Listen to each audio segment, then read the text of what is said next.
요즘 보니까 민주당이 굉장히 바쁜 것 같습니다. 한쪽에서는 윤석열 대통령의 말실수를 꼬투리 잡기 위해서 바쁜 것 같고, 다른 한쪽에서는 민생을 위하는 척하느라 바쁜 것 같고, 그리고 또 이재명 당대표를 보호하느라 바쁜 것 같습니다. 셋 중에 한 가지만 하더라도 정신이 없을 것 같은데 세 가지를 다 한꺼번에 하려고 하다 보니까 밖에서도 새는 바가지가 안에서도 셀 수밖에 없겠죠. 이번에 상임고문단 간담회가 열렸는데 눈에 띄는 사람 몇 사람이 있죠. 바로 문희상과 이해찬 두 사람인데 진짜 문희상 이분도 바쁘게 사시는 것 같습니다. 언제는 또 선거 패배에 책임질 사람들이 다 한다면서 이재명을 공개 저격을 하시더니만 지금은 또 이재명 옆에 앉아가지고 이재명 수호단 역할을 하고 있죠. 이해찬이야 저기 안 앉아있는 게 더 이상한 사람이니까 그렇다고 치고요. 그런데 암만 그렇게 몸부림을 친다라고 해도 한동훈, 이원석 두 사람의 수사망은 피하기가 어려워 보입니다. 최근에 대장동 사업 다음으로 검찰이 관심을 두고 있는 게 백현동 사업인데요. 이미 검찰은 백현동 용도 변경이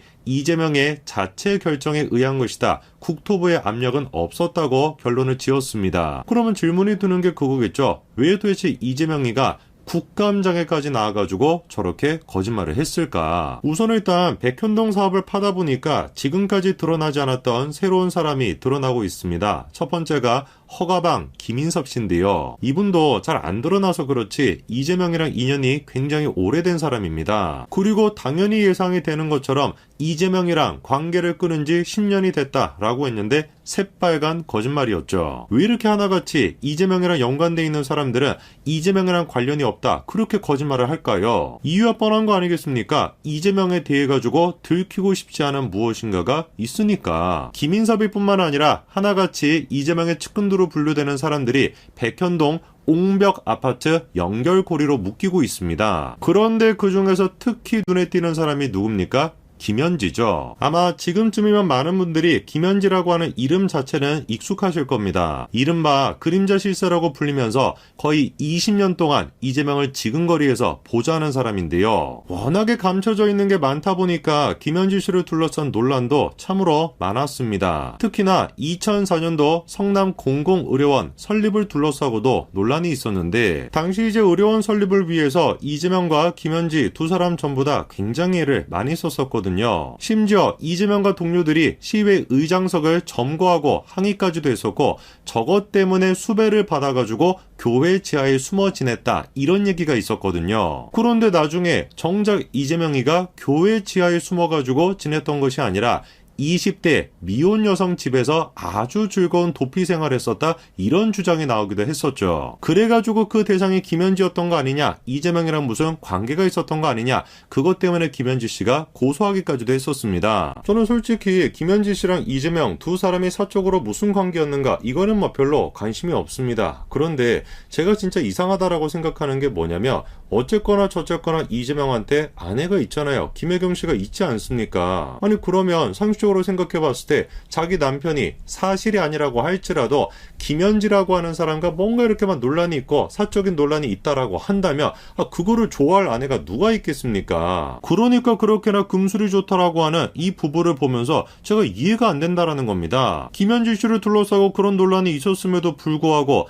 이재명이가 성남시장일 때나 경기도지사일 때나 심지어 이번에 국회의원이 되고 나서도 끊임없이 김현지 씨가 옆에서 이재명을 지키고 있죠. 야, 나 같으면은 아내를 생각해서라도 국회의원이 되고 난 뒤에는 옆에다가 안 둘 것 같은데 참으로 진짜 김현지 씨가 일 하나만큼은 기가 막히게 잘하나 봐요. 그리고 최근에 저 문자가 공개되고 난 뒤에 김현지 씨의 근황이 공개가 됐습니다. 언론사에 의해 가지고 김현지 씨의 얼굴이 공개가 됐던 게 이 진짜 얼마 만인지 모르겠는데 누구랑 전쟁을 하겠다라는 거냐라는 기자의 질문에 따로 김현지 씨가 대답을 제대로 안 하고 그냥 자리를 피했다고 합니다. 근데 모르긴 몰라도 김현지 씨한테는 분명히 전쟁일 거예요.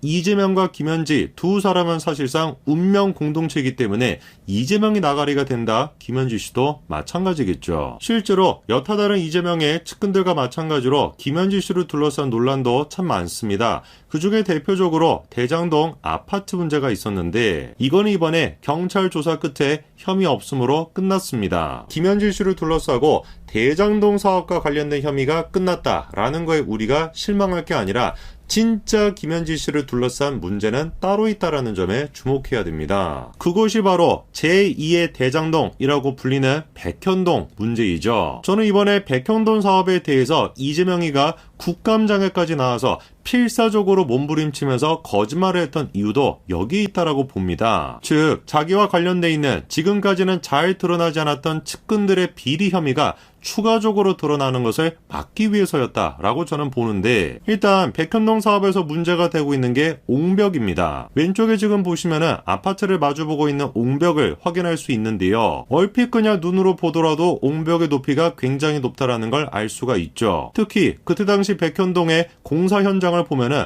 옹벽의 높이가 저게 말이 되나 싶을 정도로 굉장히 높습니다. 당연히 저렇게 옹벽을 높게 지어가지고 개발 면적을 확대하게 된다면 수익성이 높아지는 거는 맞겠죠. 근데 문제가 안정성 아니겠습니까? 당연히 그래서 과거에 성남 도계공에서도 저 옹벽에 대해서 문제점을 지적했었습니다. 도계공이 지적했던 문제는 크게 두 가지였습니다. 저런 식으로 옹벽을 높게 지어가지고 마구잡이 개발이 가능하게 된다면 수익성 중심의 난개발이 이루어질 수 있고, 특히나 안전성에 문제가 있다라는 거죠. 그런데 어떻게 된 것인지 도계공이 지적했던 문제랑 실제 개발이 이루어졌던 건 정반대였습니다. 수익성만 생각하는 게 아니라 공공성도 고려돼야 된다라고 했는데 어떻게 된 것인지 민간업자가 주도를 했었고, 마찬가지로 공공성을 위해서 민간이 아니라 민관 합동 개발이 이루어져야 된다라고 했는데 민간 개발로 이루어졌죠. 그리고 또 개발 면적을 전체 연구원 부지의 60% 정도가 적합할 것 같다라고 했는데 70%까지 됐고요. 가장 충격적인 게 옹벽 높이입니다.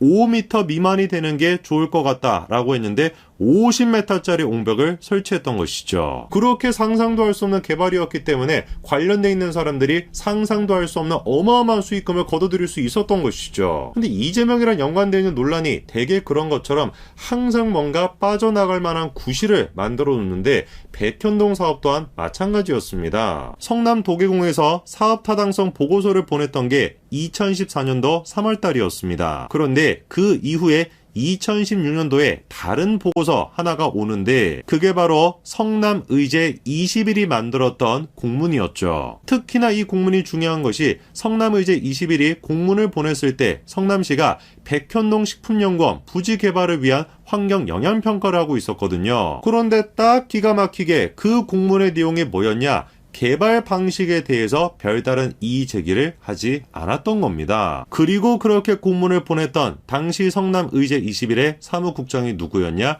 예상이 되시는 것처럼 김현지였습니다. 모르겠습니다. 지금까지 성남의제 21을 둘러싸고 김현지 씨를 둘러싸고 여러 가지 논란이 있었습니다. 암만 제가 생각해봐도 모르겠습니다. 사실상 환경과 관련된 단체가 왜 도대체 성남시청 2층 시장 집무실 옆으로 입주를 했어야 되는지 아무리 생각해봐도 제가 모르겠습니다. 제가 보기에는 시간이 가면 갈수록 점점 감춰지는 것이 아니라 오히려 감춰졌던, 지금까지는 드러나지 않았던 새로운 내용들이 더 밝혀지고만 있는 것 같습니다.